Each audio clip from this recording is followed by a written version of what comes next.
மத்தேயு எழுதின சுவிசேஷம் 1ஆம் அதிகாரம். ஆபிரகாமின் குமாரனாகிய தாவீதின் குமாரனான இயேசு கிறிஸ்துவனுடைய வம்ச வரலாறு. ஆபிரகாம் ஈசாக்கை பெற்றான். ஈசாக்கு யாக்கோபை பெற்றான். யாக்கோபு யூதாவையும் அவன் சகோதரரையும் பெற்றான்.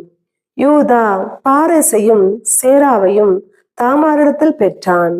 பாரேஸ் எஸ்ரோமை பெற்றான். எஸ்ரோம் ஆராமை பெற்றான். ஆராம் அபினதாவை பெற்றான்.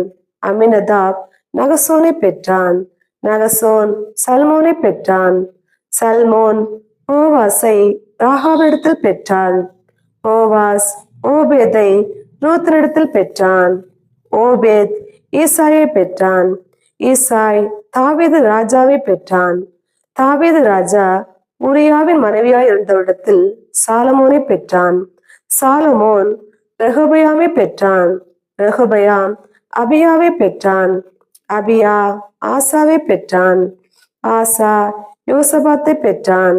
யோசபாத் யோராமை பெற்றான். யோராம் உசியாவை பெற்றான். உசியா யோதாமை பெற்றான்.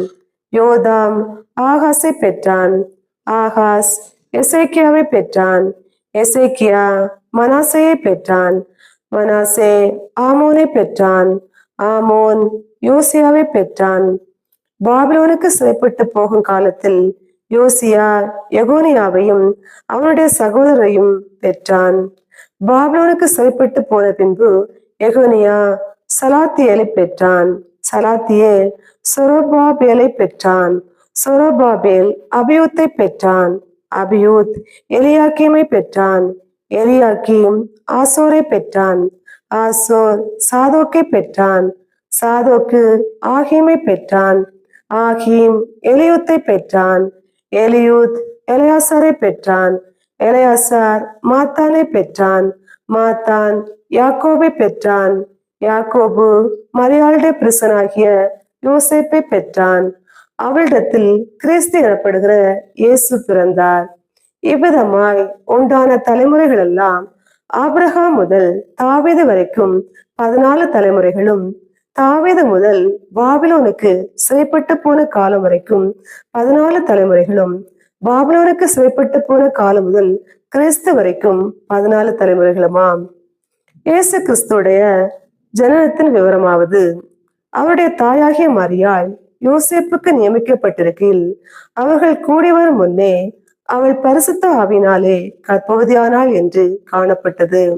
அவள் புருஷனாகிய யோசேப்பு நீதிமானாயிருந்து அவளை அவமானப்படுத்த மனதில்லாமல் ரகசியமாய் அவளை தள்ளிவிட யோசனையாயிருந்தான். அவன் இப்படி சிந்தித்துக் கொண்டிருக்கையில் கர்த்தருடைய தூதன் சொப்பனத்தில் அவனுக்கு காணப்பட்டு, தாவீதின் குமாரனாகிய யோசேப்பே, உன் மனைவியாகிய மரியாளை சேர்த்து கொள்ள ஐயப்படாதே. அவளிடத்தில் உற்பத்தியாய் இருக்கிறது பரிசுத்த ஆவினால் உண்டானது. அவள் ஒரு குமாரனை பெறுவாள். அவருக்கு இயேசு என்று பெயரிடுவாயாக. ஏனெனில் அவர் தமது ஜனங்களின் பாவங்களை நீக்கி அவர்களை ரட்சிப்பார் என்றான். தீர்க்கதரிசியின் மூலமாய் கர்த்தராலே உரைக்கப்பட்டது நிறைவேறும்படி இதெல்லாம் நடந்தது.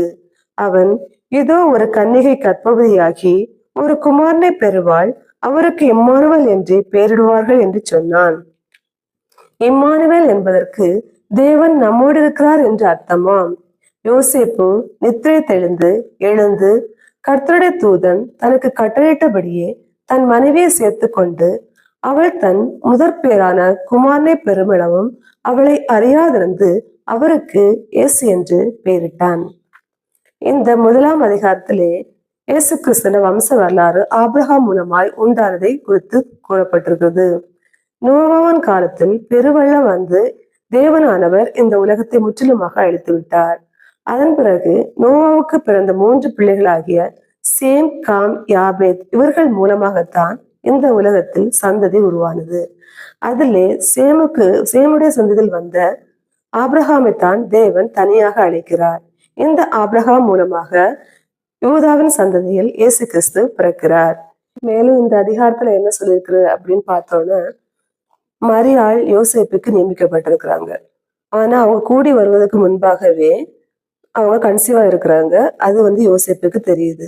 யோசேப்பு ஒரு நீதிமானா இருக்கிறதுனால என்ன நினைக்கிறாரு அப்படின்னு சொன்னா, அவங்கள வெளிப்பிரகாரமா யாருக்கும் சொல்லி காட்டி கொடுக்க வேண்டாம், நம்ம ரகசியமா அவங்கள தள்ளி விடணும் அப்படின்னு நினைக்கிறாரு. அப்படி இருக்கும்போது யோசேப்புக்கு தோத்தன் சொப்பனத்தில் காணப்படுகிறாரு. உன் மனைவியை சேர்த்துக்கொள்ளு, அவங்கள கர்ப்பவதியா இருக்கிறதுக்கு பரிசுத்த ஆவினால் உண்டானது அப்படின்னு சொல்றாரு. இது எதனால் நடந்தது அப்படின்னு சொன்னா, இது எசாயா தீர்க்கதரிசி ஏற்கனவே அதை சொல்லியிருக்கிறாரு.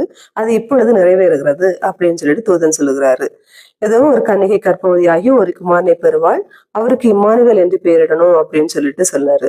ஏன்னா இம்மானுவேல் என்பதற்கு தேவன் நம்மோடு இருக்கிறார் என்று அர்த்தமா. அதனால அதுக்கப்புறம் அவர் நெத்திரையிலிருந்து எழும்பினதுக்கு அப்புறமா தன்னுடைய மனைவியை அவர் சேர்த்துக் கொள்ளுகிறாரு. அது பிறகு இயேசு பிறக்கிறாரு. இதுதான் இந்த முதல் அதிகாரத்தில் காணப்படுகிறது. ஆமீன்.